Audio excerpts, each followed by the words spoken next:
Não faz muito tempo, ainda são recentes as falas do governo Lula contra a Ucrânia, dizendo que a Ucrânia está no mesmo patamar que a Rússia em relação a essa guerra. E essas falas geraram um incômodo muito grande nos ucranianos que fizeram protestos. A comunidade ucraniana fez protesto contra Lula em Portugal. Para você ver o nível de amor que Lula coleciona por aí.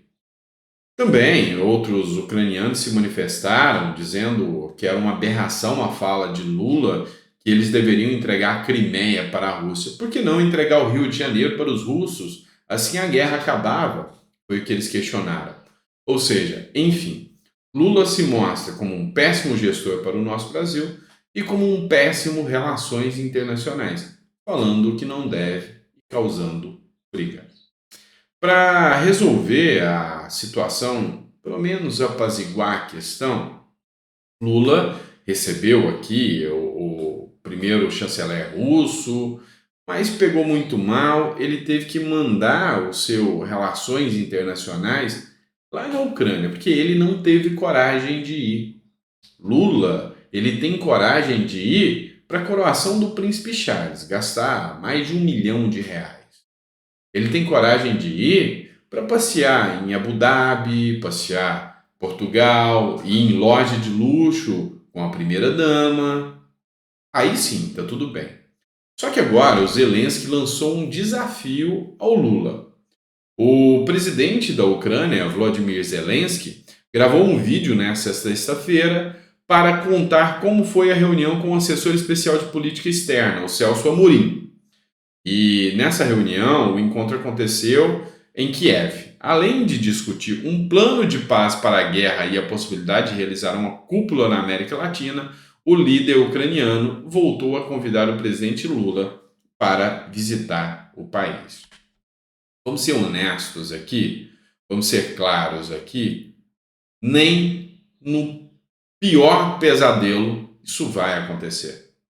Lula nunca que vai apoiar uma cúpula de trabalho de paz em prol da Ucrânia contra a Rússia aqui na América Latina. Você está brincando que aqui a América Latina que tem Boric, que tem Fernandes, que tem Maduro. Você acredita mesmo, Daniel Ortega? Você acredita mesmo que essa turma vai gerar uma cúpula pró-Estados Unidos e Ucrânia contra a Rússia? Não vai. E vamos lá. Você acredita mesmo que Lula vai sair do Brasil para visitar uma terra arrasada pela guerra, um lugar onde ele não vai estar lá com toda a pompa, se fazendo de bonitão, pagando da donzela virgem que foi violentada aqui no Brasil? Você está brincando? Ah, para. Então eu encaro isso como um desafio do Zelensky mesmo. Duvido muito, mas muito, que Lula tenha coragem de ir na Ucrânia. Espero que eu esteja errado. Mas vamos lá, já que a gente está falando de cúpula da América Latina, olha só a beleza da situação que foi divulgada na revista Oeste. Acuse-os do que você é. O ministro dos Direitos Humanos, aquele que defende o aborto, mas não consegue receber um feto de plástico do Eduardo Girão, vai à Argentina para acordo contra discurso de ódio. Tem alguém que profere discurso de ódio mais do que essa turma da esquerda? Ah, tá de brincadeira, né? O ministro dos Direitos Humanos, Silvio Almeida, viajou à Argentina para participar de uma cerimônia que prevê a assinatura de um acordo contra o discurso de ódio e para fortalecer a democracia. Quanta demagogia, né? O texto ainda discute a possibilidade da regulação de mídias digitais nos países do bloco, formado por Argentina, Paraguai, Uruguai, além do Brasil, daqui do nosso regime autoritário brasileiro. Teremos que mudar a Constituição. Enfim, vamos entender um pouco mais sobre tudo isso.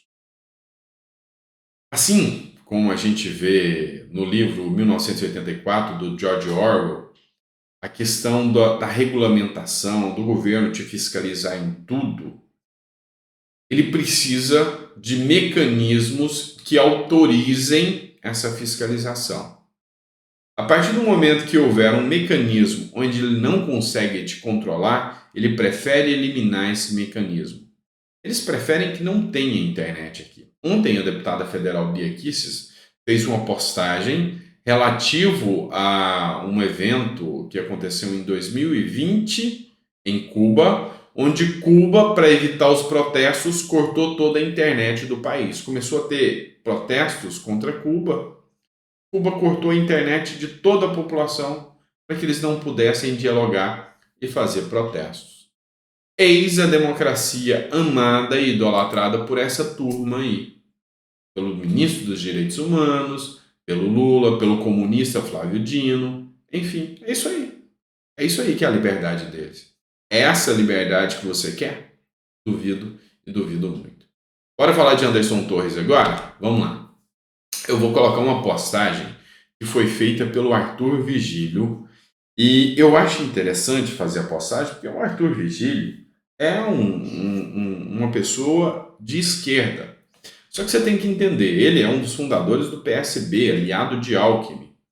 Eu queria que você entendesse o seguinte, uma coisa é ser de esquerda, eu respeito muitas pessoas da esquerda, outra coisa é ser militante de esquerda. Esse, me desculpem, eu não tenho respeito. Tenho respeito como pessoa, lógico que eu vou tratar bem, mas respeito as suas ideias, comungar das suas ideias, essas é fora de cogitação. E o Arthur Vigílio é um desses que, apesar de seus posicionamentos à esquerda, assim como o Arthur Vigílio, eu cito sempre outros nomes aqui, mas dá uma olhada. O Anderson Torres foi solto. O que mudou em seu processo judicial, juridicamente falando? Nada.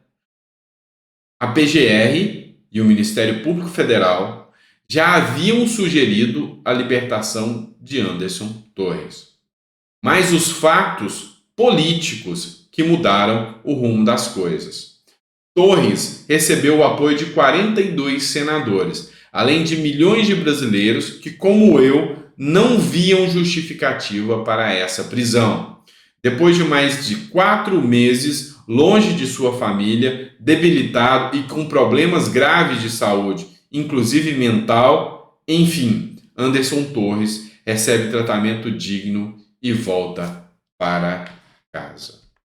Eu fiz um vídeo, um editorial, onde eu citei que o STF vem perdendo a força porque a imprensa já viu, opa, o autoritarismo tá demais, essa água vai bater no meu bumbum. Então vamos pegar leve. Teve editorial do UOL criticando o STF e os superpoderes do Alexandre de Moraes. O UOL, o passapanista oficial do governo. Teve matéria do Estadão criticando o Alexandre de Moraes e muitas. Teve matéria do Metrópolis criticando. Até a Globo resolveu dar o seu pitaco. A CNN já acordou, vamos deixar bem claro aqui. A CNN não gosta do Bolsonaro. Até aí tudo bem, é livre arbítrio dela não gostar do Bolsonaro, tá certo. Só que ela acordou há mais tempo de que, opa, me aliar e passar pano pro governo Lula é furada. A Globo passou pano e se aliou, tá quebrando. A UOL passou pano e se aliou, tá quebrando. Então estão mudando de postura. O que dá certo é bater num governo ruim como esse do Lula. Então, o Arthur Vigílio, como um dos fundadores do PSB, um aliado de Alckmin, acho interessante ele fazer um comentário tão rico de ideias, argumentando que nem a esquerda concorda mais, e eu não estou falando militante, nem a esquerda é séria, e não aquela esquerda caviar, o comunista de iPhone, eu estou falando o sério. Nem a esquerda, como Aldo Rebelo, por exemplo, nem a esquerda está topando e tolerando essa turma aí mais, tá? Bora lá. Matéria do Conexão Política. Polícia Federal na residência de Bolsonaro. Saiba o que foi encontrado e apreendido.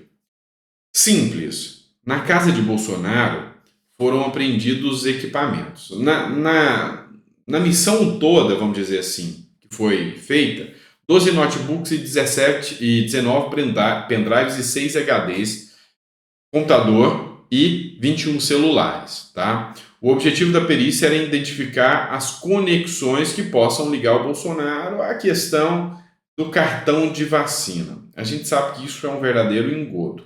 Na casa de Bolsonaro, os investigadores recolheram um pendrive vermelho e preto do Flamengo de 8 GB e um HD externo de 1 TB com a inscrição Backup 2, conforme a coluna Radar. Então, foi preso o celular de Bolsonaro, um pendrive e um HD externo. Eu achei interessante que eu trouxe um editorial aqui para vocês falando sobre a jogada de mestre de Bolsonaro, porque Bolsonaro troca de celular a cada 3 meses e não faz backup em nuvem. E eu já expliquei isso num vídeo anterior, não vou explicar agora o que é o backup em nuvem. Mas, enfim, compraram um gato por lebre, fizeram um Huawei, mostraram seu autoritarismo, as mídias, até aquelas que não gostavam do Bolsonaro, até a CNN, que batia no Bolsonaro o tempo inteiro, foi lá e falou, opa, aí foi errado buscar celular na casa do Bolsonaro. Por causa disso, opa, até aí tá errado. Ou seja, eles, na tentativa desesperada de pegar o celular do Bolsonaro, mostraram todo o seu autoritarismo e nisso se enfraqueceram, perderam força em relação às suas narrativas, né? Simples assim. Bora lá, trazer uma matéria agora do Conexão Política para vocês. Lula volta a atacar a privatização da Eletrobras e diz que vai tentar provar a corrupção. O que está por detrás disso aqui que poucas pessoas te falam? Um dos grandes articuladores da privatização da Eletrobras foi o União Brasil e o ACM Neto. E nas críticas em relação à Petrobras aqui, o Lula chamou o ACM Neto de grampinho, fazendo uma referência ao seu avô, né? O Antônio Carlos Magalhães. A grande questão é que Lula mexeu num vespeiro, porque a União, que já não gosta muito dele, partiu para cima com a ala anti-PT. E, ou seja, mexeu com quem está quieto e a coisa vai dar problema. Esse é o primeiro ponto. Segundo ponto, falando contra a privatização e falando até em corrupção, o Lula confronta mais uma vez o mercado, porque no Brasil se precisa de segurança jurídica. Então, foi aprovado pelo Congresso, tem lei no Brasil que autorizou a privatização da Petrobras, deu início aos trabalhos, tiveram contratos assinados. Aí vem o Lula, que quer mudar a história, né? O Lula já vem com interesse em mudar a própria história. Aí agora ele quer mudar as regras jurídicas no Brasil. E sabe o que vai acontecer com os investidores? E eu falo aqui, quando eu fiz o meu curso na Harvard, eu tinha um professor que chamava Charles Fried. Esse Charles Fried, ele falava que tudo é barganha, tudo é contrato, mas o contrato sem respeito vira balbúrdia. É o Lula. O Lula torna tudo que toca em balbúrdia. É isso que a gente percebe. Então, essa fala do Lula sobre a questão da Eletrobras é, no mínimo, absurda. Por fim, mas não menos importante, eu falei que geralmente são 5 editoriais, esse vai ter um a mais para vocês, só para sair dos 3 minutos, vamos lá? Uma postagem da deputada federal Bia Kicis. Existe uma grande plataforma da esquerda chamada Choquei, e ela fez a seguinte publicação. Agora, pela primeira vez em uma década, deixa eu aumentar aqui e ampliar para que vocês possam ler, tá? Agora, pela primeira vez em uma década, a desigualdade no Brasil caiu para o menor nível com o auxílio de 600 do governo Lula e a melhora do mercado de trabalho. Então, eu Choquei falou que a desigualdade caiu mais do que nos últimos 10 anos pelo governo Lula. Só que aí veio o Twitter e deu o seu recado. Segundo o IBGE, o menor nível de desigualdade desde o início da série histórica, que ocorreu em 2022, na época Lula não era presidente. Especialistas apontam que a causa para a queda da desigualdade foi a criação do Auxílio Brasil e o desenvolvimento também, outra matéria do Poder 360, e o desenvolvimento também e o aprimoramento da geração de empregos. Pois é, não é o papai dos pobres que gerou a redução da desigualdade, não. Foi o bicho-papão Bolsonaro, tá? Então foi o bicho-papão Bolsonaro. E a Choquei trouxe aqui essa desinformação. E a deputada Bia Kicis só escreveu: checagem realizada com sucesso. Parabéns ao Twitter. Tá? Então, mostra que é essa turma aí que quer regulamentar as redes sociais. Mentem na cara dura, mas querem regulamentar as redes sociais. Bom? Espero que você tenha gostado do vídeo. É sempre um prazer poder estar aqui com você, discutir um pouquinho mais das nossas pautas. Ainda tem mais 2 editoriais, não percam não, viu? Se você gostou desse, às 7 horas da noite é o nosso quarto editorial. E às 9 horas da noite, para você dormir bem informado, tá a gente aqui de novo com mais um editorial para você. Combinado? Então, obrigado por tudo. A forma que você pode me ajudar, meu amigo, é compartilhar, minha amiga, é compartilhando esse conteúdo aqui para que possa abrir um pouco mais a mente das pessoas sobre tudo que está acontecendo no nosso Brasil. Combinado? Grande abraço, fica com Deus e eu volto.